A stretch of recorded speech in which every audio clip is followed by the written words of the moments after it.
Hello po. Hello? Kuya Kent, good afternoon po. Ay. Yun. Oo. Ay, nagdadrive kaya ta, kuya. Ano? Ano yun? May sasabihin lang po sana ako, Kuya Kent. Nandiyan po si, si Ate Rigel. Wala eh. Ano? Hindi ko kasama. Bakit? Hindi, may surprise po sa yung gagawin kay Astrid. Oo. Gusto ko, Sige. Kailan? gusto ko po kayo una makalam. Mag-ano po kasi, magpo-propose na po kay Astrid. Go. Go lang, brother. Kahit di mo na follow pa kay Ate Rigel niya, okay na yun. Okay, go na tayo. Go Okay na na. po. Di ko na po Kahit tatawagan. di ka na nagpaalam pa. Di ko, Okay na yun, ha? di ko na po tatawagan si Ako na bahala kay... Ate Rigel. Hindi na. Okay na siya. Okay na yun. Okay na yun. Okay na sa'yo yun. As- Okay yun. Okay ka sa amin. Ha? Apo, thank you po. Okay. Sige. Thank you Bye-bye. po. Ingat kayo, ha? Ingat po. Thank you po.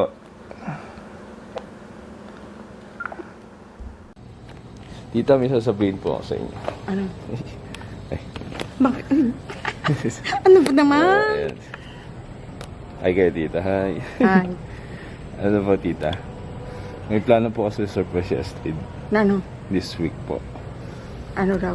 Gusto ko pong ipaalam sa inyo na baka bukas po or Saturday magpo-propose na po kay Astrid.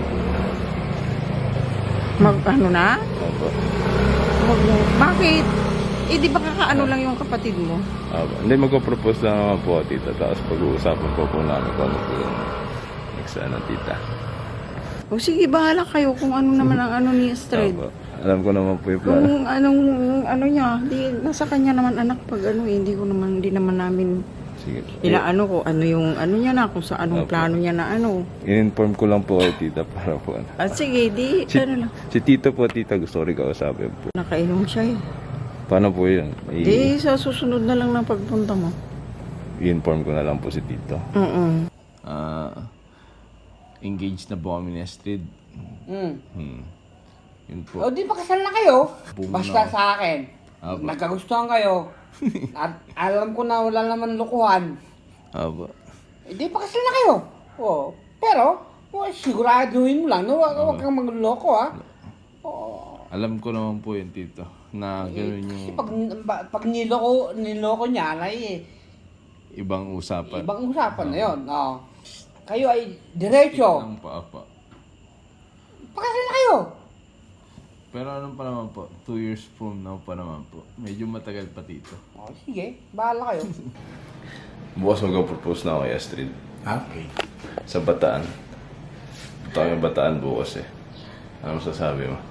It's been surprise. Surprise. Basta sa surprise yung bukas. Mag-propose na ako kay Astrid. I'm happy for both of you. I'm so happy for the both of you. Ay. Push mo na yan, friend. Push mo yan, te. Push mo yan, te.